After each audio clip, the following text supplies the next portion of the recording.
బాబా గారికి ఉదయం పూట ప్రత్యేకంగా మేము పంచామృతాలతో అభిషేకం చేస్తూ ఉంటాము. అంటే విశేషమైన రోజులో ఎక్కువగా మేము పంచామృతాలని అభిషేకం చేస్తున్నాం. రోజు అయితే క్షీరంతో పాలతో అభిషేకం చేస్తాము, అప్పుడప్పుడు పన్నీరుతో అభిషేకం చేస్తాము. ముఖ్యంగా గురువారం పూట అయితే పాలు, పెరుగు, తేనె, నెయ్యి, పంచదార, పళ్ళ రసాలు, సుగంధ ద్రవ్యాలు, గంధం, విభూది, పన్నీరు, బిల్వదళాలతో, పుష్పాలతో అభిషేకం బాబా గారికి చేస్తూ ఉంటాము. బాబా గారి గురించి చెప్పాలంటే నాకు తెలిసినంత వరకు నేను ఈ దేవాలయానికి వచ్చినప్పుడు నాకు అసలు బాబా అంటేనే నమ్మకం లేకుండే. నేను పరంపరంగా వేరే దేవస్థానంలో నేను చదువుకున్నాను. అంటే తిరుమల తిరుపతి దేవస్థానం చదువుకున్నాను. ఆ తర్వాత నాకు భగవంతుడి అనుగ్రహం ఈ దేవాలయంలో ఒక పోస్ట్ వచ్చింది.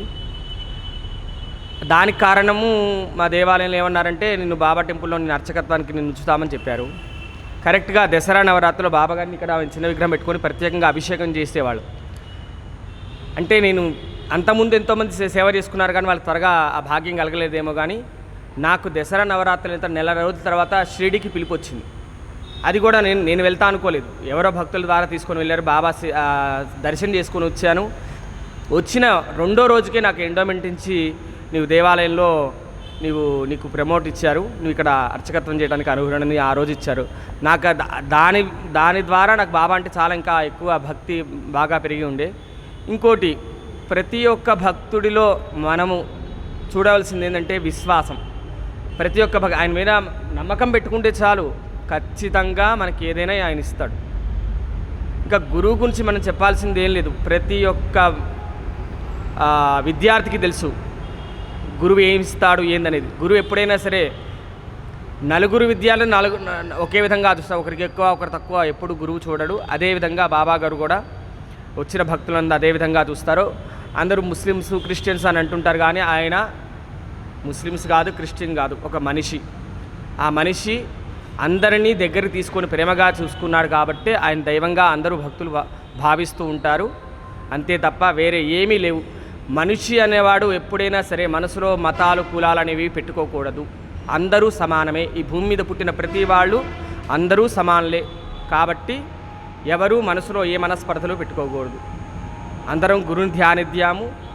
ఖచ్చితంగా మనకు అనుకూలమైన మంచి మార్గాలు మనకు ఆయన ఉపదేశిస్తాడు, చూపిస్తాడు. నిదర్శనాలు కూడా కనిపిస్తాయి మనకి. మన దేవాలయంలో దత్తాత్రేయ జయంతి విశేషంగా జరుగుతాయి.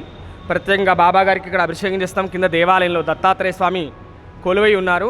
ప్రధానంగా ఈ దేవాలయానికి దత్తాత్రేయ స్వామి, ఈ బాబా గారు రాకముందునే దత్తాత్రేయ స్వామి ఒక చిన్న విగ్రహం పెట్టి దేవాలయంలో అభిషేకం చేసేవాళ్ళం.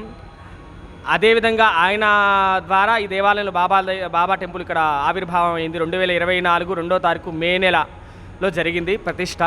ప్రతి సంవత్సరం బాబా యొక్క వార్షికోత్సవాలు కూడా మేలో జరుగుతూ ఉంటాయి.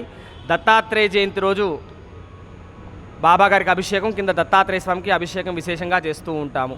దత్తాత్రేయ స్వామికి అనసూయాదేవికి మార్గశిర శుద్ధ పౌర్ణమి నాడు ఆయన జన్మించారు. ఆ రోజు విశేషంగా భక్తులందరూ అభిషేకాలు, అర్చనలు చేసుకుంటూ ఉంటారు. బాబా ఎక్కడ పుట్టారో ఎవరికీ తెలియదు. ఆయన జన్మదినం కూడా ఎవరికీ తెలియదు. ఆయన 16 ఏళ్ల వయసప్పుడు షిరిడిలో ఆయన అక్కడ ప్రత్యక్షమయ్యారు. అక్కడ వచ్చిన భక్తులందరూ ఆయన చూసి వెళ్ళేవారు. తర్వాత మధ్యలో ఆయన ఒకసారి షిరిడి నుంచి వెళ్ళిపోయిన తర్వాత మధ్యలో ఒక పర్యాయము షిరిడికి రావడం జరిగింది. అక్కడ మహల్సాపతి బాబాను చూసి సాయేరా అని పిలిచిన తర్వాత అక్కడే బాబా గారు స్థిరపడిపోయి ఉన్నారు.